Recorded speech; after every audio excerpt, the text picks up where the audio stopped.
Hello everyone, welcome to Phimetrics. दोस्तों 90% लोगों को नहीं पता है कि आफ्टर ऑल कंप्यूटर प्रोग्राम में हम लोग कंपाइलर का इस्तेमाल क्यों करते हैं। तो चलिए बहुत ही सिंपल तरीके से समझते हैं। मान लीजिए एक तरफ मोदी जी खड़े हुए हैं और एक तरफ हमारे व्लादिमीर पुतिन जी खड़े हुए हैं। मोदी जी वो अपनी हिंदी भाषा में, देसी भाषा में कह रहे हैं पुतिन जी से, आइए मेरे घर भिंडी की सब्जी बनी है। अब हमारे व्लादिमीर पुतिन जी को तो रशियन लैंग्वेज आती है, वो बेचारे कंफ्यूज हैं, समझ ही नहीं आ रहा है कि मैं क्या करूं क्या करूं। मोदी जी को लेकिन समझ में आ गया कि इसे हिंदी नहीं आती। मोदी जी ने तीसरे बंदे को लेके आया जिसे हम कहते हैं ट्रांसलेटर।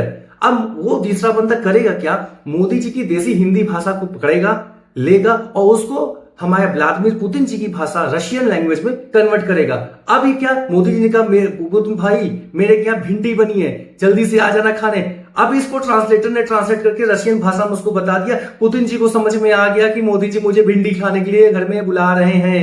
ठीक इसी तरह से कंप्यूटर प्रोग्राम में भी होता है दोस्तों, जहां पे हम लोग कंप्यूटर प्रोग्राम अपनी ही भाषा में लिखते हैं, चाहे सी लैंग्वेज हो, पाइथन हो, C++ हो, जावा हो, सब में हम लोग प्रोग्राम अपनी भाषा में लिखते हैं। लेकिन कंप्यूटर जी को तो पता ही नहीं है तुम्हारी भाषा क्या होता है। कंप्यूटर जी तो सिर्फ 0 और 1 के पैटर्न को समझते हैं। 0 और 1 के पैटर्न को हम लोग बोलते हैं मशीन लैंग्वेज। क्या बोलते हैं? मशीन लैंग्वेज बोलते हैं। अब यहां पे कंपाइलर क्या करता है, तुम्हारे जो भी प्रोग्राम तुमने लिखा है अपनी भाषा में, चाहे सी में, प्लस में, जावा में, कुछ में भी, उसको लेता है और कंप्यूटर जी की भाषा मशीन लैंग्वेज में उसे चेंज कर देता है, जिस वजह से हम कंप्यूटर जी से बात कर पाते हैं। यहां कंपाइलर का मेन काम ट्रांसलेटर का ही है। कंपाइलर कोई फिजिकल कोई स्पेशल डिवाइस नहीं है जिसको लगा दिया और ट्रांसलेटर कर रहा है। नहीं, वो भी एक प्रोग्राम है, कंप्यूटर प्रोग्राम है। लेकिन उस प्रोग्राम को लिखा गया है इसलिए ताकि तुम्हारी भाषा को पकड़े और कंप्यूटर की भाषा में उसे चेंज कर दे, ताकि तुम्हारे और कंप्यूटर के बीच में अच्छा सा कम्युनिकेशन स्टैब्लिश हो जाए। ऐसे ही वीडियो के लिए आज फिर मैं चैनल को अभी सब्सक्राइब करें, वीडियो को लाइक करें। Thank you.